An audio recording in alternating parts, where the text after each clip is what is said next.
how to practice Buddhism. What do you think about this? Although we practice this religion, still we don't know how to practice. The reason is there is no proper guidance or authority. Each and every person maintain some sort of traditional belief according to their way of thinking, and actually they are in the dark. But when we consider or observe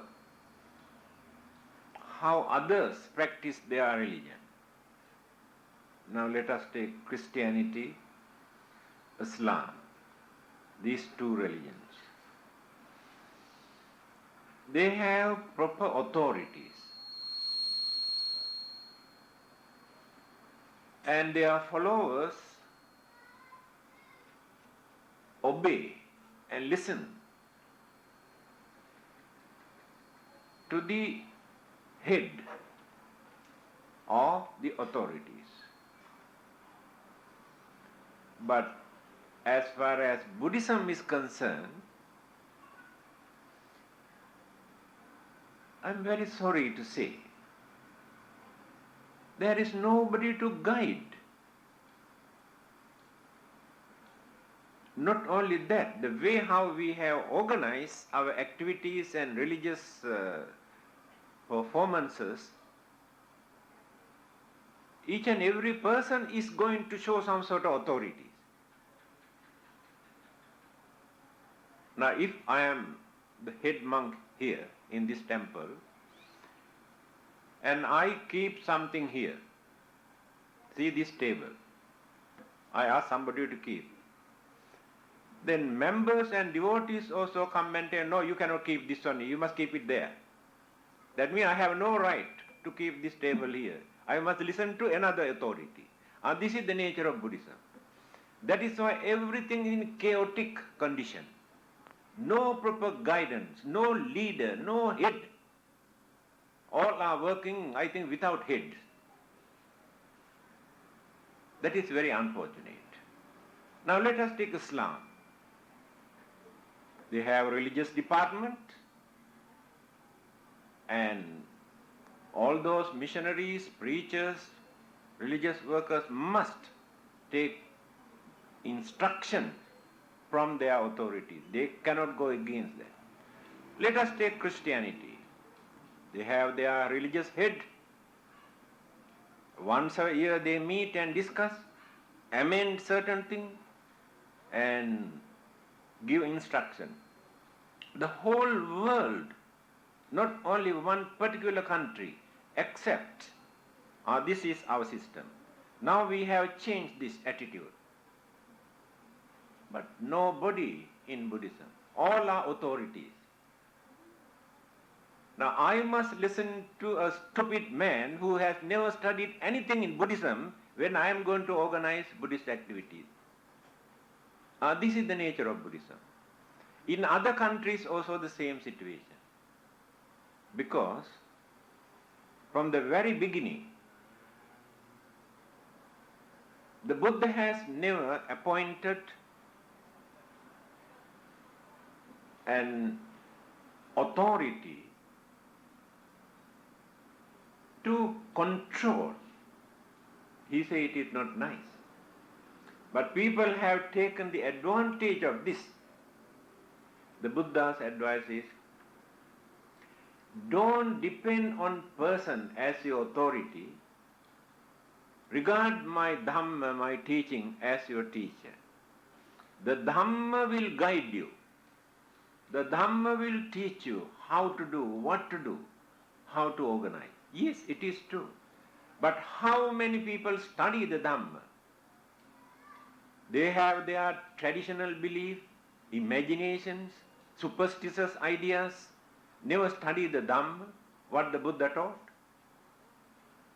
When they talk about Buddhism, what people come and discuss, ask. People say. But there is nobody to say the Buddha says like this. Because they never study.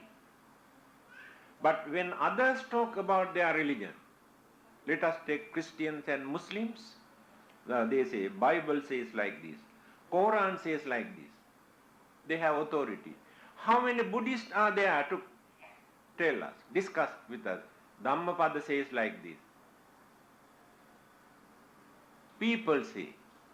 So you always listen to people, not to the Dhamma, not to the Buddha. Because your knowledge, your understanding is very, very shallow, very narrow-minded, very lopsided and stubborn also. This is the unfortunate situation of Buddhism. So, to practice this religion, we had to observe the situation of the country, where we live, where we work, and what are the other existing religions. What is their attitude? By considering all these things, we had to organize our religious activities. Otherwise, our way of doing things can become a failure, can create more misunderstanding.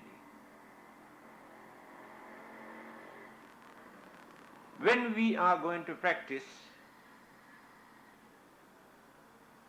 we do not know what to do, what to recite.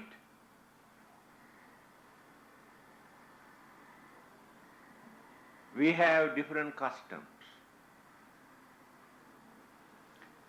Chinese custom, Sri Lankan custom, Indian custom, Thai custom, Burmese custom, Japanese and Koreans. We pay more attention towards our customs and tradition and towards the Dhamma. We don't listen to the Dhamma. We don't want to respect the Dhamma. We follow our traditional practices introduced by primitive people few thousand years ago who could not understand the situation, the condition, the nature, science. Today people are educated. Why many of those educated people do away with this religion? Because of this unfortunate situation. Uneducated people who maintain superstitious traditional belief try to instruct, dictate. They run away. And you say, very difficult to convince young people. This situation was very, very sad. I can remember 37 years ago when I came to Brickfields Temple, there were only 7 children in the Sunday school, but they did not study Buddhism. They came to study Sinhalese language. That's all. Later we started religious class, Sunday school, Dhamma class. Opposite our temple there's a Chinese family. There were 6 girls in that family. They always come and play in that temple. So one day I told these girls, why not you come and join our Sunday school? What did they say? Oh, we don't want to learn Tamils. Can you understand the impression they had, those who were staying opposite this temple, and what people were doing in this temple? Even those who were in Brickfield area never knew that this is a Buddhist temple at that time.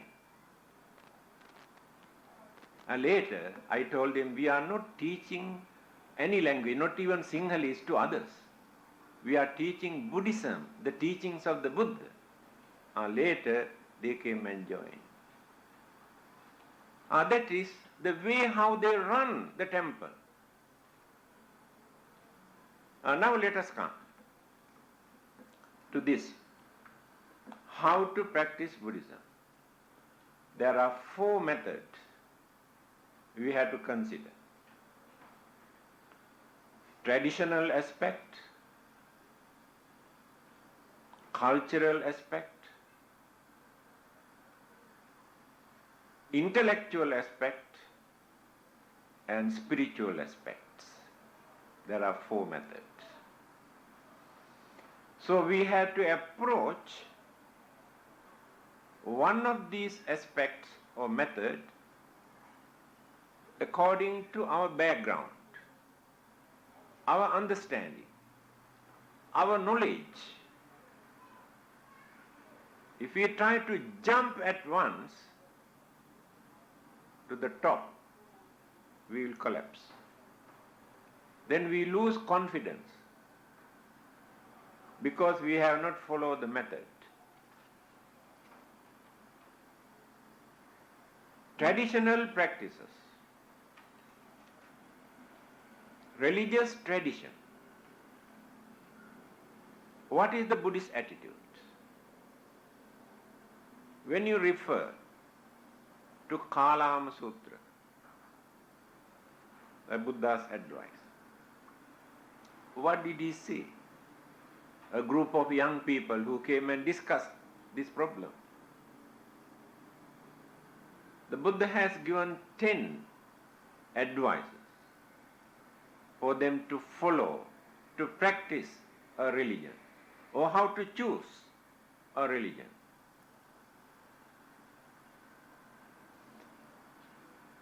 Your traditional belief that you have learned from your parents and families and relatives and friends, you should not think that you are bound to follow the same method. If you are going to do so, there is no development, there is no understanding. You have to consider whether these beliefs and practices are meaningful, whether these things are useful or harmful, ridiculous or significant. You have to consider. Don't follow your tradition without considering, understanding, not knowing the value.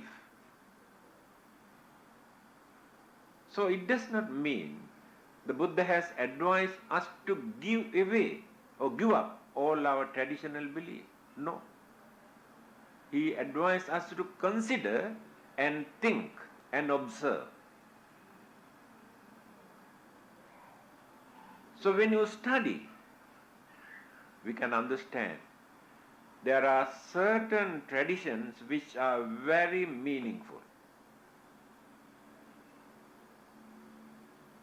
Although we cannot understand at once.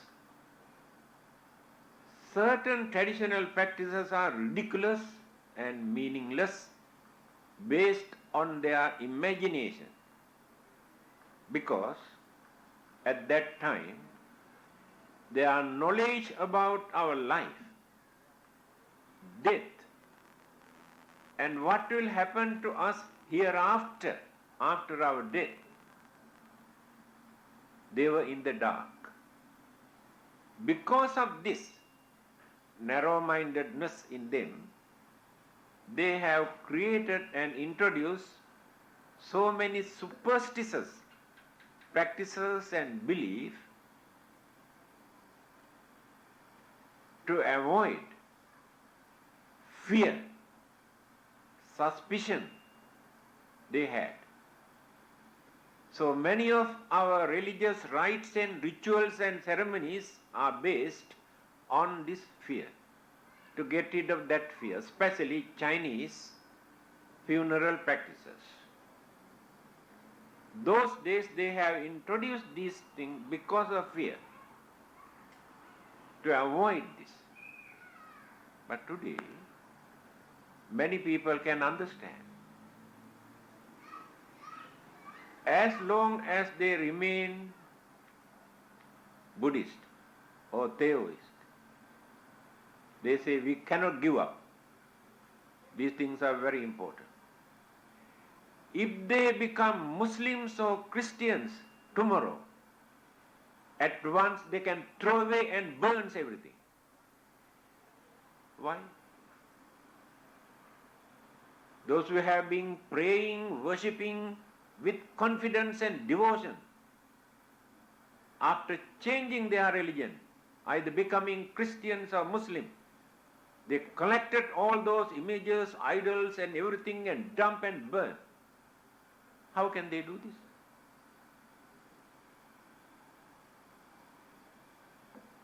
That is what the Buddha said earlier. You had to consider whether these things are meaningful or not. Time has come. We should not justify thinking this is our tradition.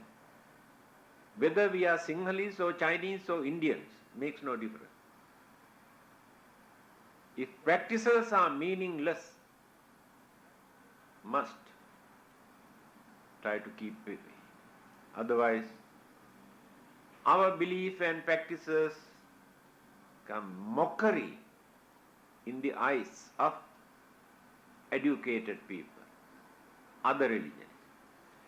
And the other missionaries take the advantage to ridicule, condemn Buddhism.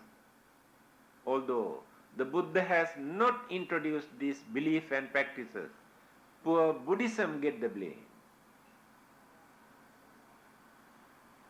So traditional practices are related to cultural practice. What is culture? Culture is discovered by us in order to entertain our human emotion. We decorate, beautify everything, whatever we handle, whatever we use. That is our culture. Without such entertainment, human mind becomes very stubborn, very stiff, very violent and aggressive. Many people cannot understand this. So culture and traditions and religion, these three things were interrelated in order to maintain, to promote, to support these three things. Culture promote religion. Religion support our culture. Without culture, religion becomes very dry subject, very boring, because there is nothing to entertain our human emotion. Many people cannot understand. Now let us take hymn singing. Certain harmless entertainment, cultural entertainment in a temple, calm the mind, reduce the tension, nerves. Then, through these practices, we introduce certain moral lessons depicting meaningful stories and incidents. But entertain must be there. Certain cultural dances, certain hymn singing, and amusement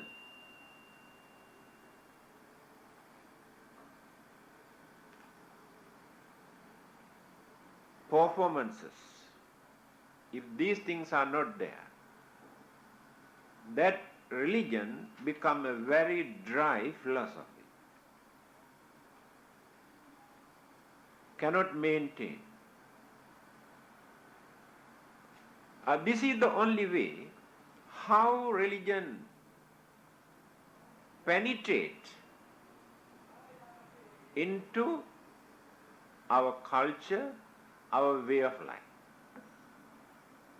Otherwise, religion cannot become a living religion. Always remain as dead religion. To many people, Buddhism is a dead religion. Why? People remember this religion when somebody dies at home. Then invite the monks to go and chant and pray and perform only for the dead people. When they are living, when they are active, when they are energetic, religion is not very important. No time. Religion is for dead people. Because we have not introduced religion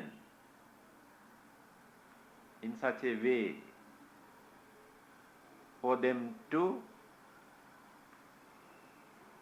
cooperate,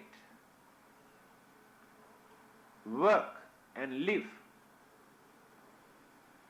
by following certain religious, traditional, cultural practices. Now you bring your children to Sunday school. From their childhood, at that age, within their capacity, they grasp some ideas. But don't forget, there must be something to entertain their mind. Otherwise, they say cannot. They don't like to come anymore. So I can remember how I became a monk, how I got into this religious way of life, how I am doing this religious service today through entertainment and cultural and traditional practices. At that age, so when I was very young, was 7, 8, 9 years old, my father and mother used to bring me to the temple on full moon and new moon days. You know, those days, there were no cinema halls, no televisions, no entertainment. Temple is the only place where they assemble once a month or twice a month. While performing their religious services, they also organize some sort of cultural practices in the temple. Because that is the only place for them to assemble.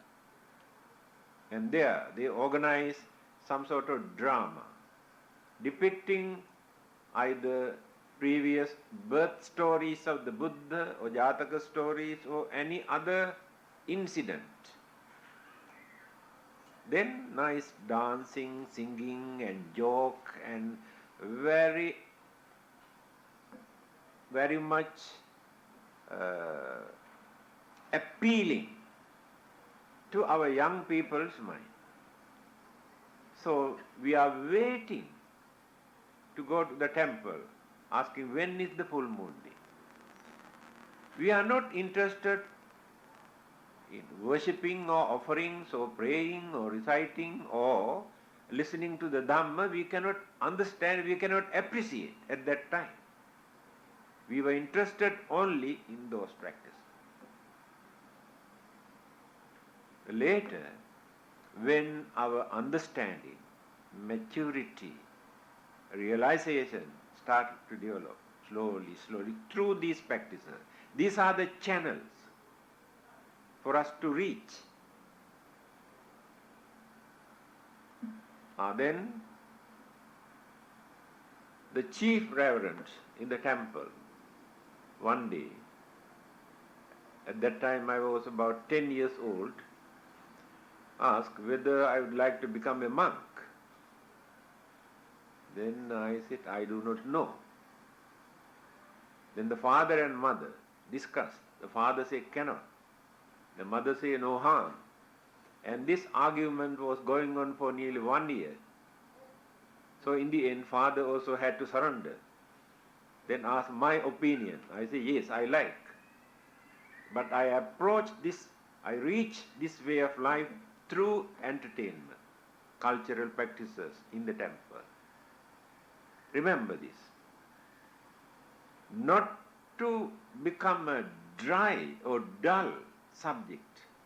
At that age, we must know how to present this subject to young people. So traditional cultural practices are important to support. Buddhism is spreading in the West. Yes. But still, Buddhism was not penetrated into the Western culture, Western way of life. For the last 2,500 years, Buddhism and Asian culture in every country, these two things embraced each other. Buddhism penetrated into our culture. Our culture promoted Buddhism. These two things are going hand in hand. Otherwise, it is impossible for us to maintain this religion for the last 2,500 years. Not through philosophy or psychology or meditation. Amongst hundreds, there may be 5 who are interested in meditation and psychology and philosophy. 95% like something else. But we must have something for them. Otherwise, they will run away. Now you can understand. When we are going to practice this religion, how to introduce. Again, let us come to another aspect which is called devotional aspect. That means we have too much devotion, faith, confidence.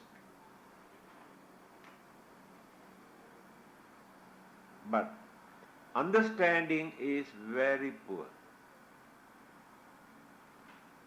They are willing to do anything because they have faith. They are devout. The Buddha did not encourage this. He says, intelligent people never maintain this attitude. Those who can think deeply never maintain this attitude. Because that belief, that faith is very shaky, changeable. Circumstances, temptation, irritation, disturbances can change that faith. Because no understanding. Very shallow. So we do not develop this kind of devotion without understanding.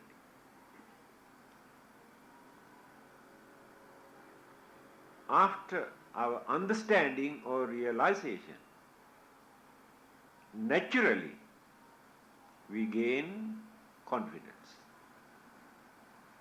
That confidence is unshakable. No one can change it. Because we come to that conclusion by knowing, but realizing, not through our emotion. Because in our emotion, there is vacuum for this devotion. So emotions and devotion both go together. Both are very weak. Remember this.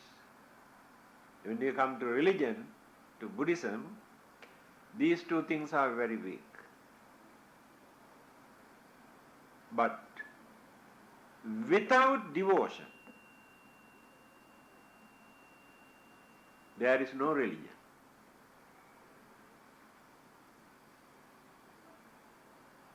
Now you study Buddhism as a subject in your school.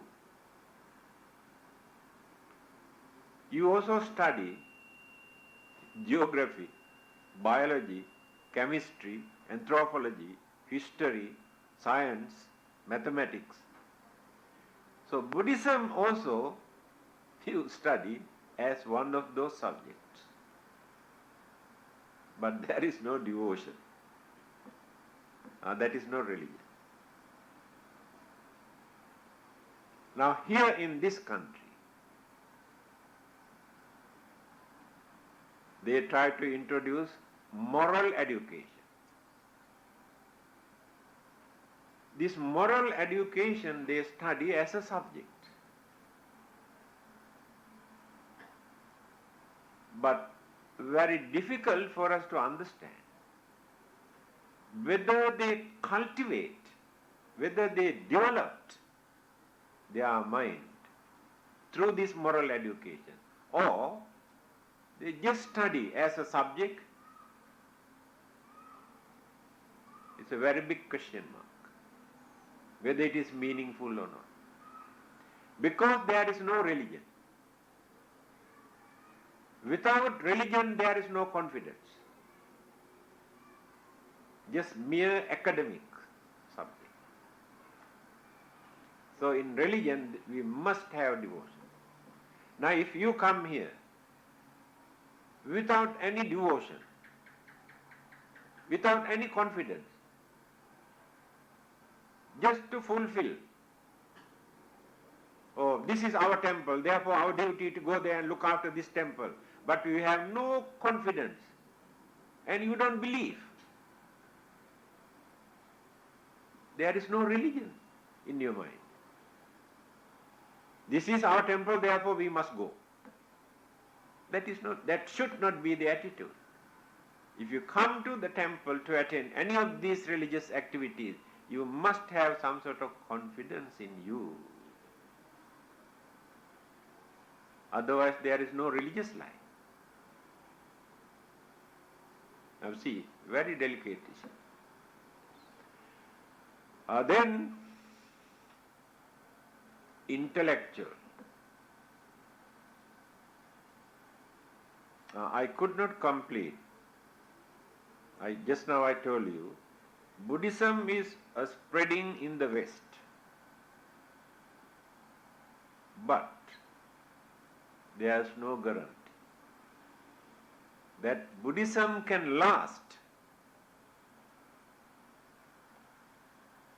long period, because still they have not accommodated into their culture, into their way of life. Still they regard this as one of the Asian religion.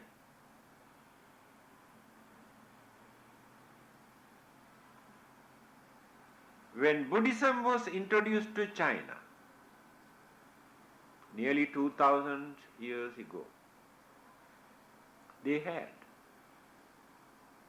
their own religious belief and practices.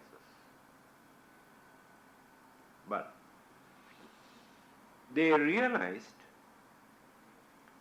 there are certain teachings in Buddhism which they could not find in Chinese traditional belief. That is why wholeheartedly they embraced and accepted Buddhism.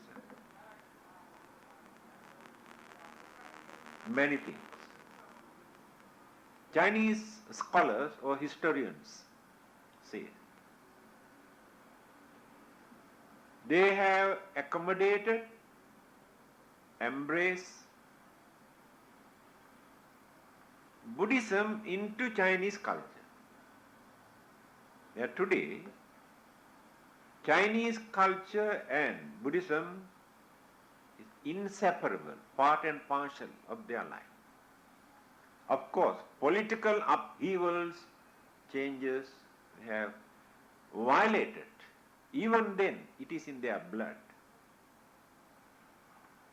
And so whatever services, function, festival they perform, there is religious aspect.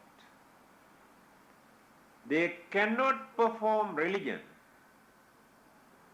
they cannot practice religion without Chinese culture, Chinese practice. They cannot separate these two things. It should be like this. If you separate these two things, isolated, then dry off. Historians say Chinese have accommodated Buddhism into their culture. Later, although people have introduced some other religions in China, still they have not accommodated those religions into Chinese culture.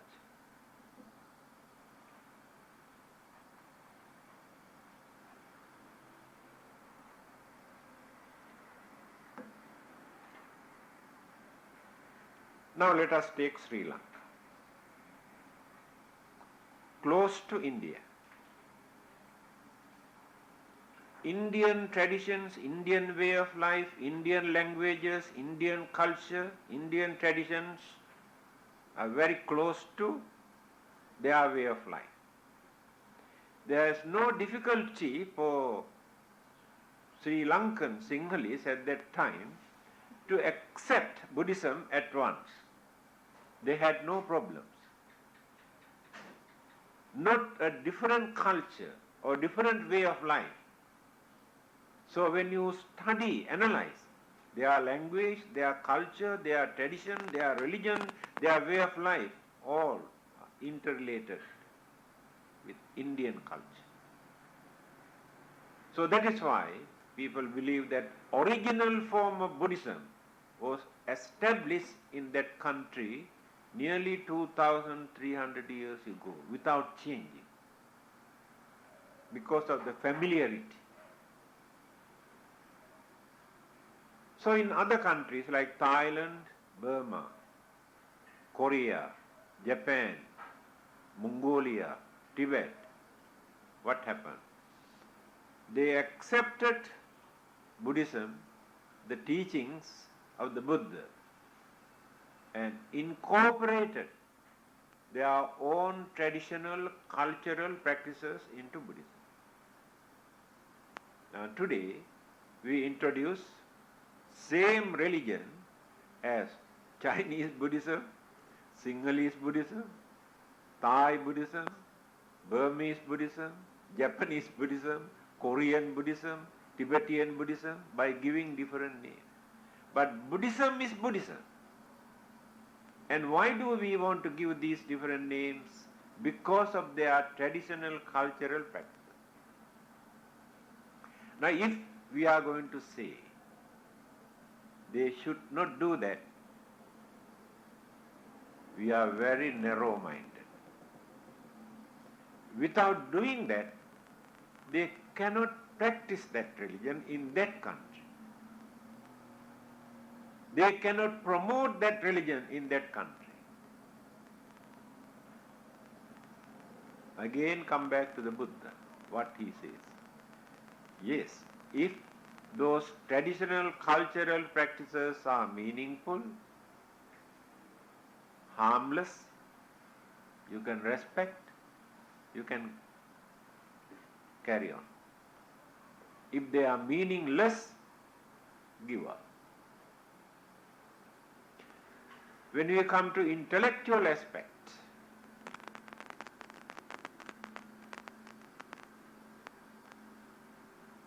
we can see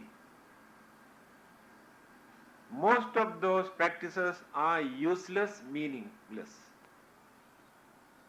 because we measure everything in intellectual level.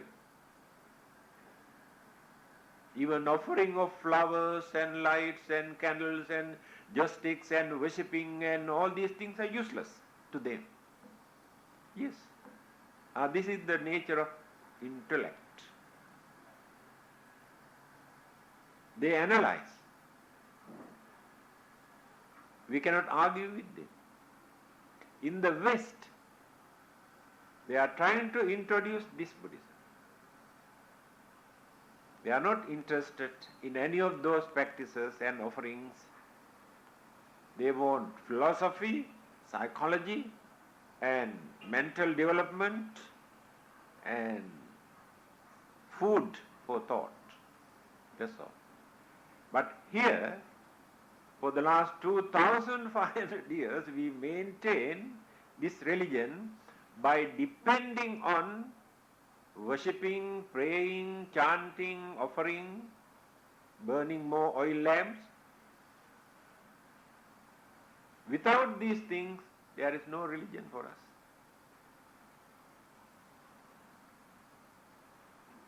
I told you, these practices are important at the beginning, very important. You should not condemn.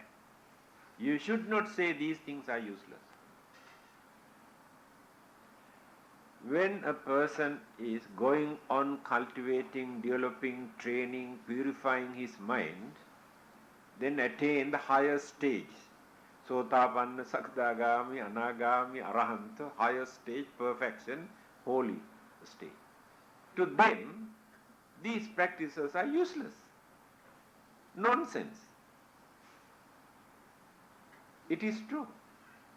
But in our case, and many of our young people have not developed their mind. Therefore, we should not condemn at once.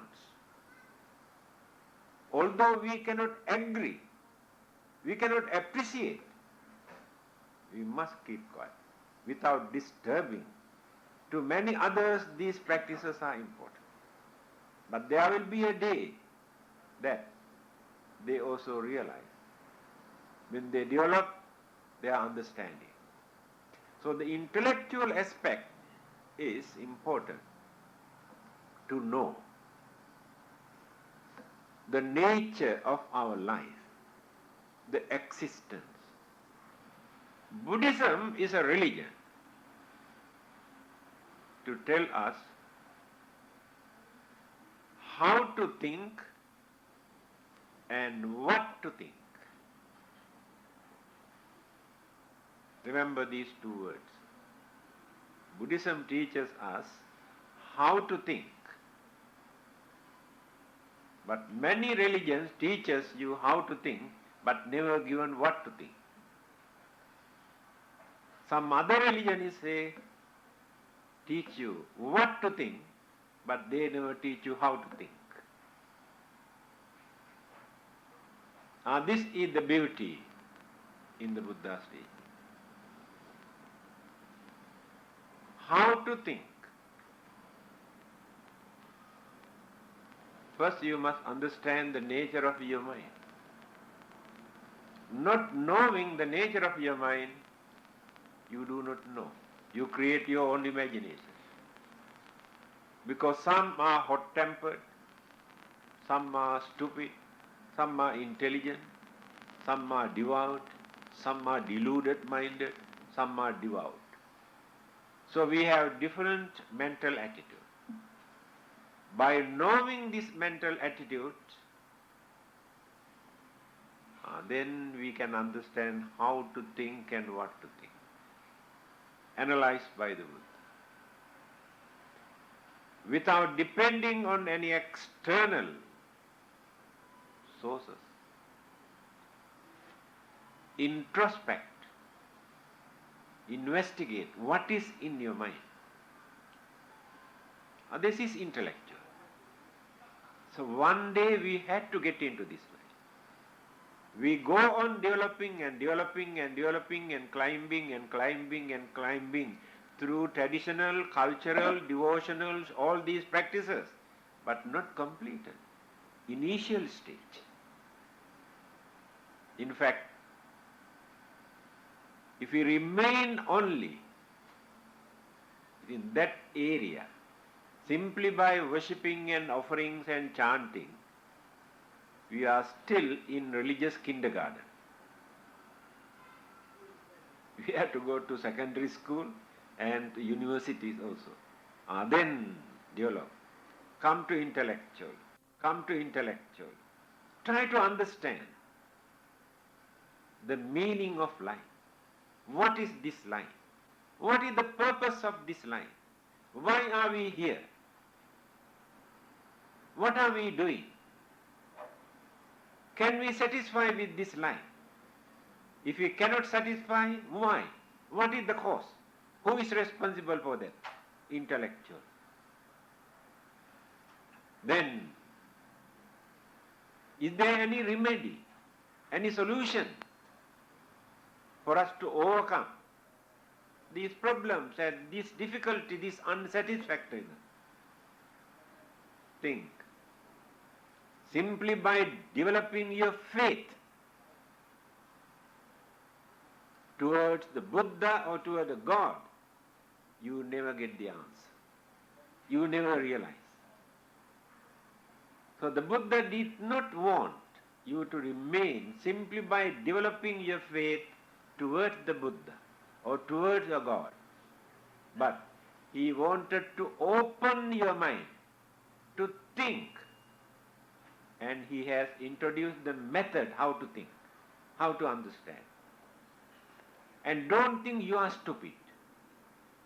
Don't think you cannot understand. There are many things that you can understand, but you never give this chance to your mind.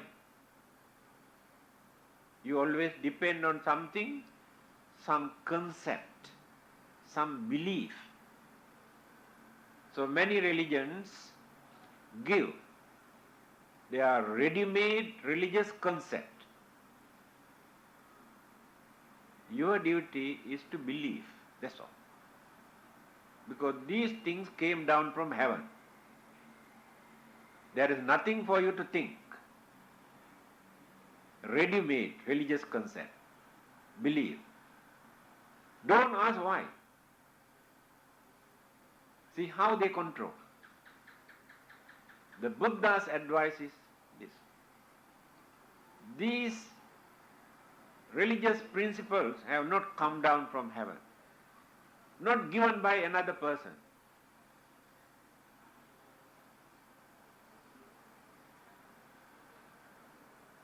You can understand according to your own experience,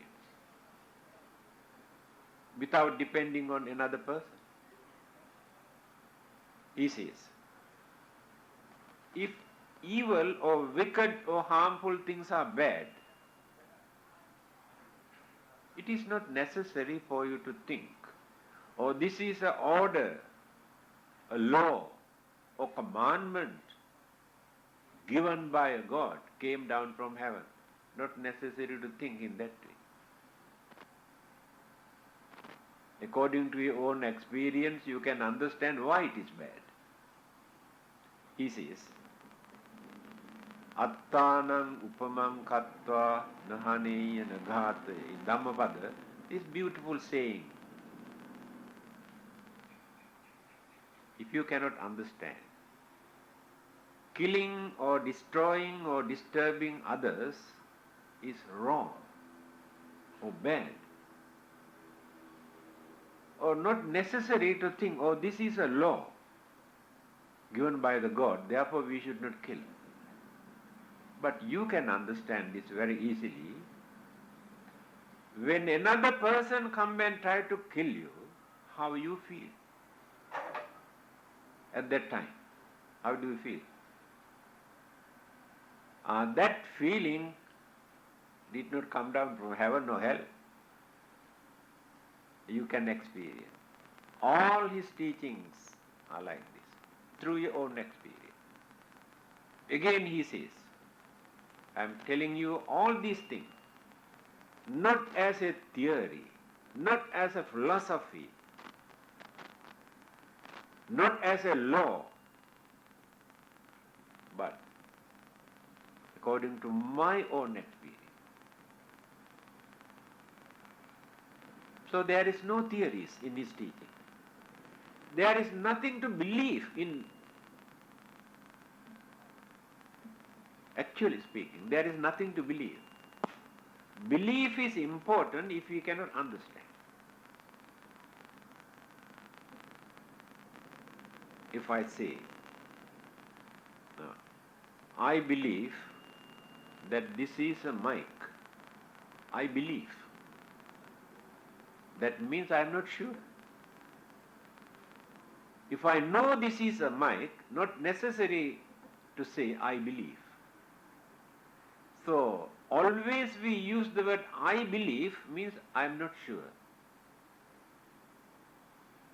The Buddha's teaching, we don't use the word I believe. I can understand. According to my experience, I can understand. Nothing to believe.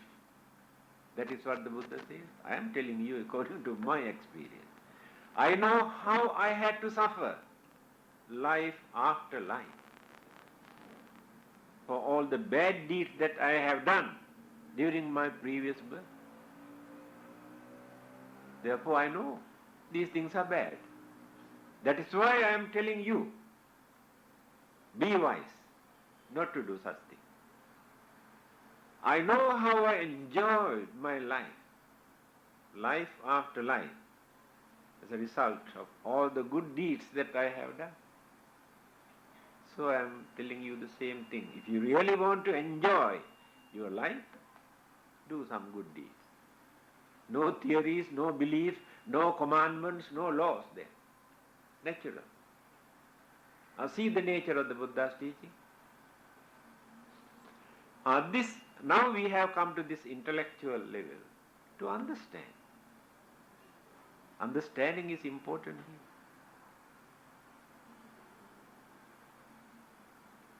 Then, last one, spiritual aspects. That is the last, final.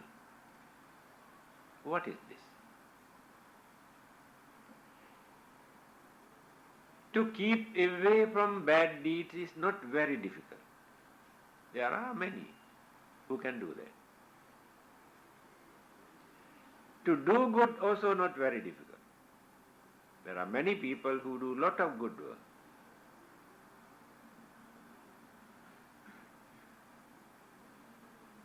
To be good also not very difficult.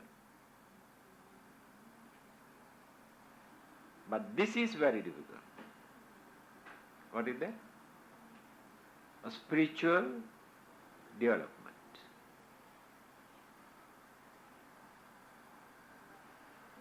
We can do lot of good work. We can behave as good people, religious people. We try not to do bad things. People regard us as good people. Still, there is no guarantee that we never change our mind. This is the uncertainty of human mind. Those who have developed their meditation jhana to perform miracles, wonderful miracles,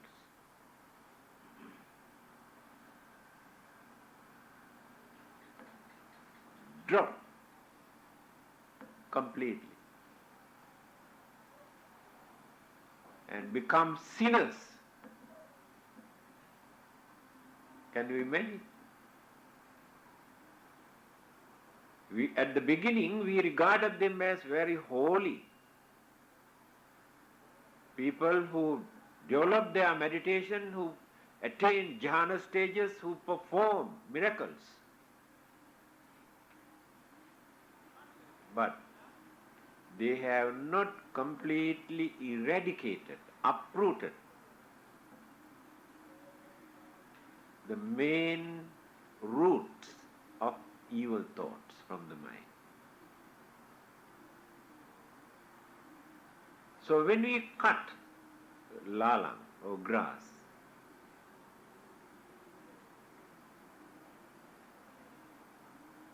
after 1 week time or 1 month's time, you can see how they grow.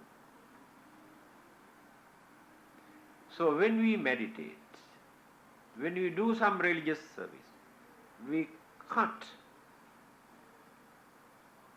down our anger, jealousy, greed and all the evil forces from the mind. But the roots remain just like lalang roots. Again can grow. When we cover a small area with a big vessel, green grass, and keep for 3-4 weeks and take out, you can see the grass in that area turn into white. No more greenish color. So when you meditate, to control, to train, to suppress your mind, yes, at that time you are going on pressing and pressing and pressing and pressing all the evil forces. But the sediment remain at the bottom, all the evil forces.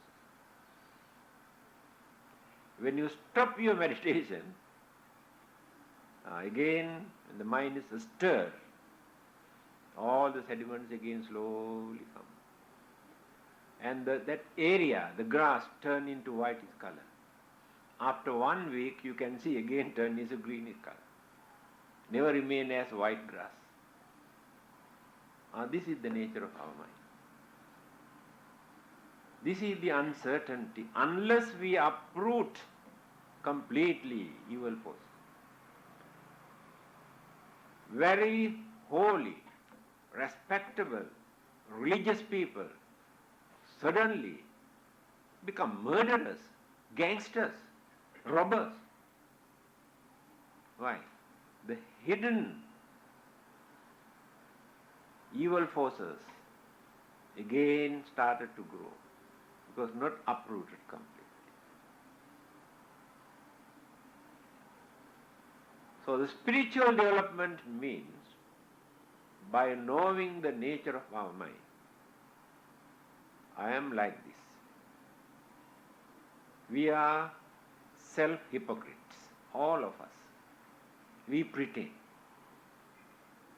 Everybody, I pretend I am good.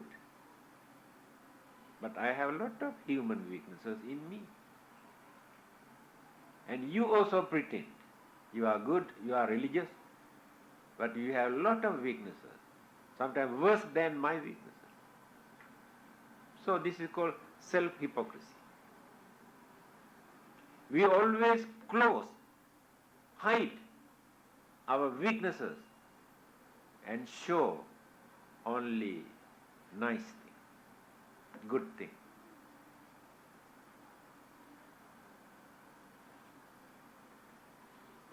That is why it is important for us to understand, who am I?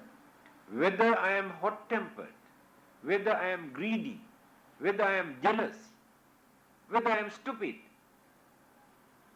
or intelligent or emotional, unless we realize this, we never get the chance to develop our mind.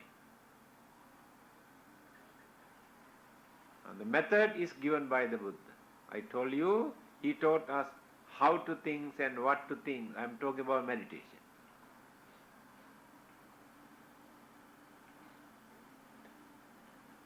Then he has prescribed different methods and techniques and objects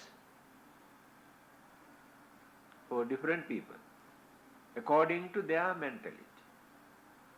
For hot-tempered people, one method.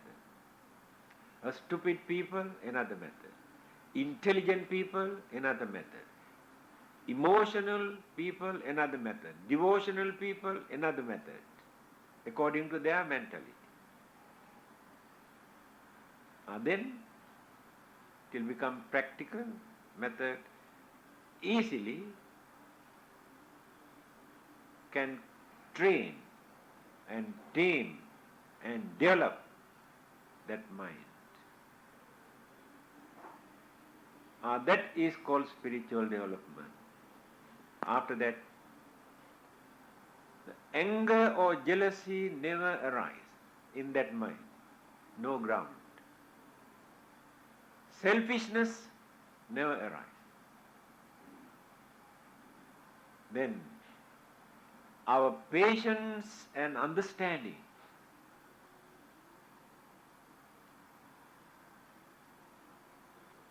we can practice at any time when others try to disturb us. Others cannot disturb us. They can come and scold us, humiliate us, using all the dirty, vulgar words, but cannot. That is called spiritual development. There are so many stories. The Buddhas, Arahantas, how people try to provoke, irritate them.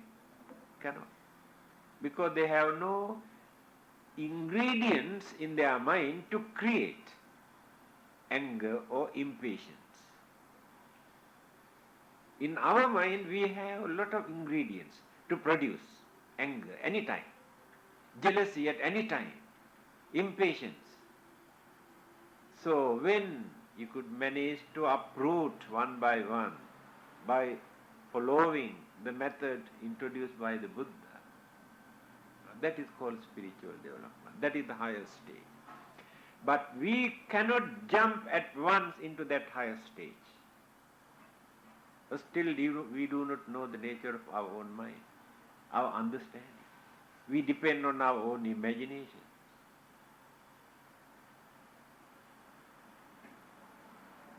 Now we can see where we are. A long way to go. We can master, study whole Tripitaka. We can refer to any sutra, any discourse of the Buddha. That is knowledge. A scholarly level. There is no mental development. No patience. Such a scholar who has mastered the whole Tripitaka teachings of the Buddha can become very violent, aggressive person who maintain very strong egoism. I am the learned scholar. That is human weakness. There, in that person's mind, there is no spiritual development. A person who developed his mind become very humble, very simple, very calm, and very serene person. So the scholarship or the academic knowledge or worldly knowledge are not the important thing for a person to cultivate the spiritual way of life. Understanding of the nature of the mind. Today, we glorify our scientific achievement is so advanced that man has landed on the moon. So by landing on the moon, did they find out anything to settle our human problem? To stop our suffering? To reduce our cruelty, jealousy or anger? To live peacefully on this earth? Assume. Those who have landed on the moon discovered there are a lot of diamond or gold on the moon. And after that, another country like Russia also go and land. And they declare war on the moon. Poor moon had to suffer. Because of the dirty human being, wicked human being, poor moon also had to suffer. Bloodshed in the moon.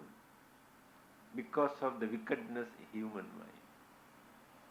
That is not the development. The Buddha is trying to teach us how to land, not on the moon, how to land into our subconscious mind. Through meditation, we try to land in our subconscious mind. Then we can see, we can understand our knowledge and wisdom, our habits, our tendencies. Then we can achieve the higher stage. This is called spiritual journey. Yes, anything else? And there's one question, a problem which came up, could I understand, when we did our Dhamma discussion on the teachings of the Buddha. This book is no more, only one copy in our temple. Has hidden it. You go and dig under the Bodhi tree, sometimes you may get it.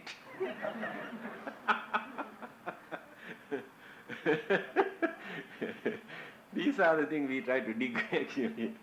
Because we studied it and none of us could understand what. Saddha dhanang, sutta dhanang, hiri ottapyang dhanang. Saddha dhanang, sila dhanang, hiri ottapyang dhanang. Sutta dhanang cha chago cha, panya me sattamang dhanang. These are the 7 kind of dhana or wealth. Saddha, we must have confidence. Just now I told you, without confidence, whatever we do with our religious life or family life or married life, there must be some sort of confidence. Otherwise we never succeed. It is the highest wealth. Saddha. Then, Sila. Sila means our conduct, our behavior, our discipline, our way of life. If there is no proper conduct, discipline in our word, in our action, we never succeed. Even in our thoughts also there must be discipline. In our thinking there must be discipline. We must know how to guard our mind, how to guide our mind without allowing that mind to play havoc. The mind is devil's workshop. We must know where to stop that thinking. That is called discipline. So when we talk, the word that we use, the tone, and the terms that we use, whether disturb others. And for different people, we have to use different words, different tone, different terminologies. To religious people, to leaders, and ladies, children, ordinary people, different languages. Discipline. So when you talk to a lady, we have to guard our tongue. Always people say, I wanted to give him properly just because there was one lady I could not say. That is the way how they guard their tongue. That is discipline. Then some others say, hey, in front of the small children don't talk like this. That is discipline. In our action, when we walk, when we sit down, when we do certain things, and in every action there must be some sort of decent method. That is sila. Again, when you come to moral, by realizing certain things are harmful, dangerous, poisonous, then we try to keep away all the things. That is sila. And certain things are very good, meaningful, helpful, then we do. Now sila divided into two. Abstain or keep away from one side and to do from the other side. So sila does not mean just to keep away from everything. We always say abstain and abstain and abstain. No, abstinence is not enough. We have to do many things also under this sila. That is the second one. Hiri, ottappa, shame and fear. This is called moral shame and moral fear, not ordinary shame and fear. Before these religions come into existence, whole mankind was governed by these two principles, shame and fear. Hiriyottappa sampanna sukha dhamma samahita santo sappurisa loke deva dhammoti uchyate. In the Buddha's teaching, it is mentioned this is deva dharma, superhuman, not ordinary human being. Those who maintain shame and fear for bad things, immoral things, harmful things, then govern the dignity, human dignity.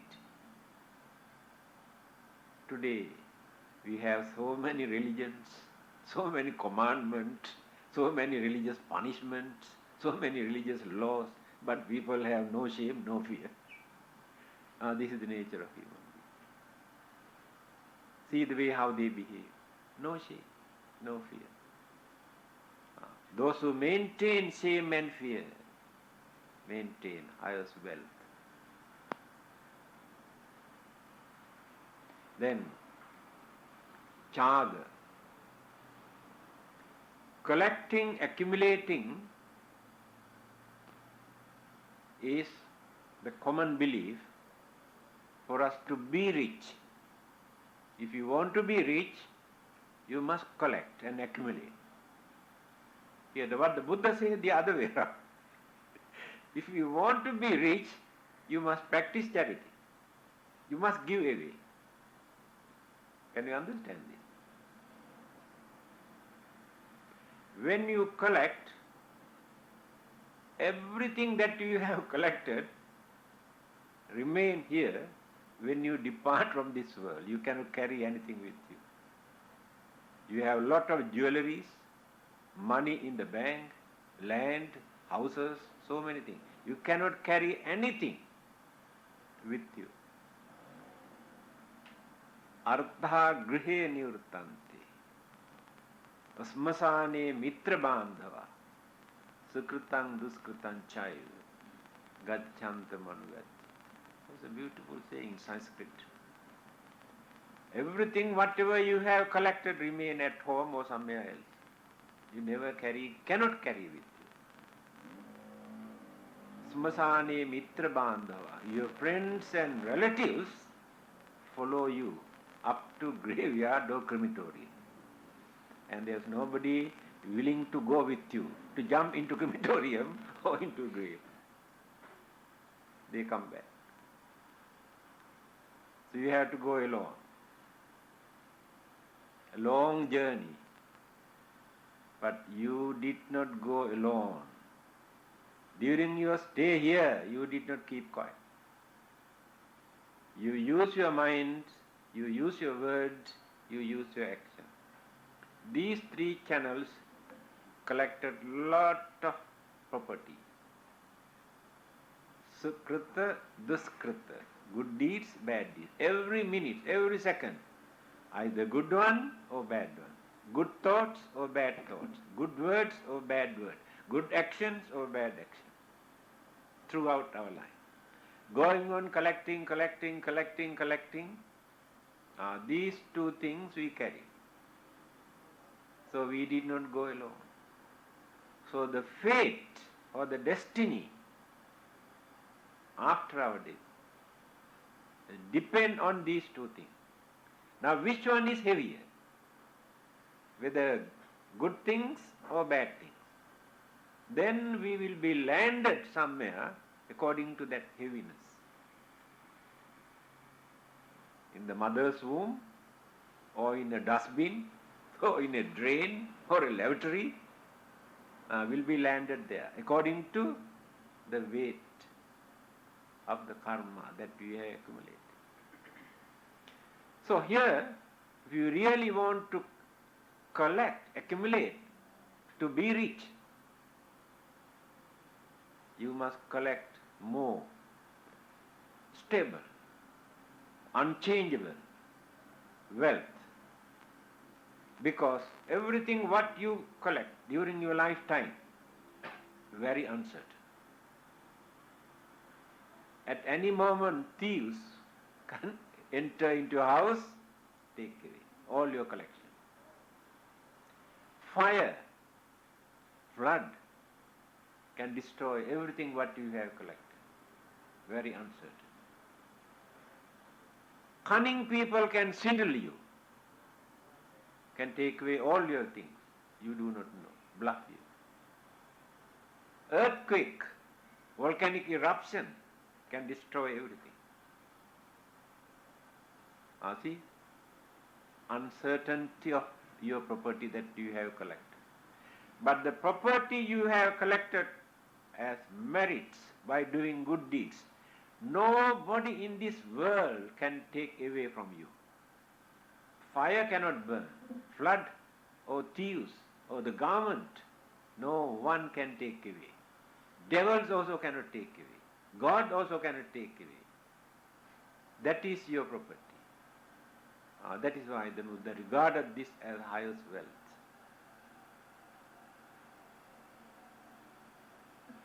Then, Sutta. Sutta means knowledge. Because those days, now we are talking about 2500 years ago, sayings of the Buddha. At that time, there were no books for people to read. The writing system was not advanced.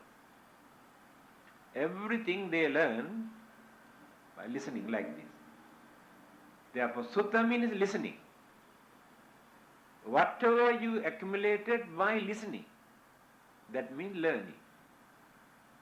Either by reading or listening or discussing. That knowledge, the knowledge that you gather, no one can destroy. Just now I told you, if you can land into the subconscious mind, we can trace back our knowledge, the languages, the subjects, and our habits that we have accumulated life after life. All are there, recorded. So knowledge never disappears. Your habits never disappear. Your inclinations, attachment never disappear. That is, it is called mental tendency. So after our death, in the next life also, all the ingredients we can use.